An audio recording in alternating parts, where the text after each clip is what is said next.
चलो आज हम लोग को जानना है बहुपद के बारे में। ठीक है, किस चीज के बारे में? बहुपद के बारे में। बहुत हंसी आ रहा है तुमको बैल कहीं का ना।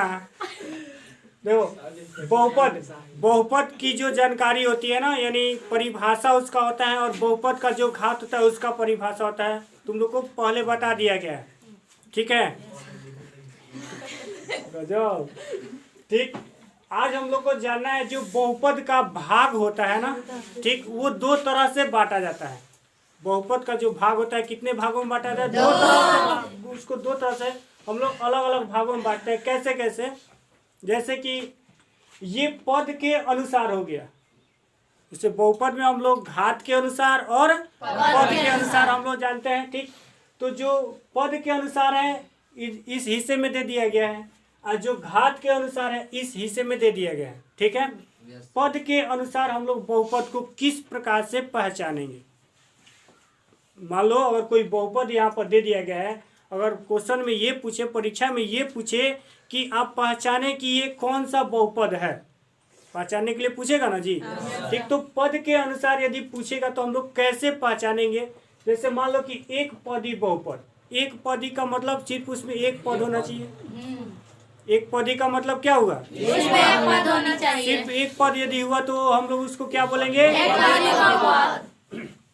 जैसे मान लो इसका परिभाषा भी होता है कि जिस बहुपद में केवल एक पद हो, जिस बहुपद में केवल एक पद हो, उसे हम लोग क्या कहते हैं? एक पदी बहुपद। जैसे मान लो कि यहाँ पर कोई चर के साथ हो, या केवल चर पद हो, या चर और अचर दोनों एक साथ हो, चाहे उसका घात कितना हो, इससे हमको मतलब नहीं है। चाहे वो प्लस में हो या माइनस में हो, उससे हमको मतलब नहीं है। किससे मतलब है? सिर्फ पद से मतलब है। किससे मतलब है? उसका घात एक है कि 0 है कि 2 है कि 4 है कि 10 है कि 100, इससे मतलब नहीं है। किससे मतलब है? पद से। सिर्फ उसमें एक ही पद होना चाहिए, तो उसको हम लोग क्या बोलेंगे? इसको हम लोग एक पदी बहुपद, इसका एग्जाम्पल्स और भी हो सकता है। ठीक है, और जैसे मान लो कि इसके बाद हम लोग को जाना है द्विपदी बहुपद। जैसे मान लो कि कोई छोटा बच्चा है, छोटा बच्चा वो चल पाता है? नहीं चल पाता है। तो जब नहीं चल पा रहे तो सिर्फ वो अकेले है तभी ना, यानी किसी के सहारे भी नहीं चल पा रहे, तो एक पदी हुआ। जब वो छोटा बच्चा मान लो 2 पैरों पे चलना स्टार्ट कर दिया, कितने पैरों से चल रहा है? 2 पैरों से, तो उसको हम लोग क्या समझेंगे? त्रिपदी का मतलब समझ रहा है लोग? लाठी लेकर के चलना। 3 गो पैर, 2 गो पैर है, एगो लाठी से बूढ़ो लोग नहीं चलता है लोग, चलता है। हाँ, एग्जाम्पल्स में जितने भी बूढ़े लोग होते हैं 3 पैर से चलते हैं। ठीक है, तो उसको हम लोग इस रूप में भी समझ सकते हैं। तो एक पदी का मतलब तो सिर्फ उसमें एक पद हो गया। किसी को कोई दिक्कत है? जिसको कहीं भी दिक्कत हो सकता है पूछ सकता है लोग, कोई जरूरी दिक्कत नहीं है। ठीक है, अब हम लोग चलेंगे द्विपदी में। किस में चलना है? द्विपदी में। द्विपदी बहुपद। द्विपदी बहुपद का परिभाषा होता है कि जिस बहुपद में केवल दो पद हो, जिस बहुपद में केवल 2 पद हो, उसे क्या कहते हैं? किसी को दिक्कत है? नहीं सर। जैसे मान लो कि घात से मतलब नहीं है, घात इसमें कितना रहेगा उससे मतलब नहीं है। आ रहा है समझ में? जो घात इसमें है 1 है कि 100 है कि 1000 है, इससे मतलब नहीं है। बस उसका घात माइनस में नहीं होना चाहिए ना। तो मान लो 2x² + 3 हो गया, 5y + 3 हो गया, 3y - 1 हो गया। ठीक, 7x² - 3 हो गया, 11m + 4 हो गया। कुछ भी बहुत सारा एग्जाम्पल्स है। उसमें पद केवल कितना होना चाहिए? 2 पद, सिर्फ 2 ही होना चाहिए, अधिक नहीं होना चाहिए।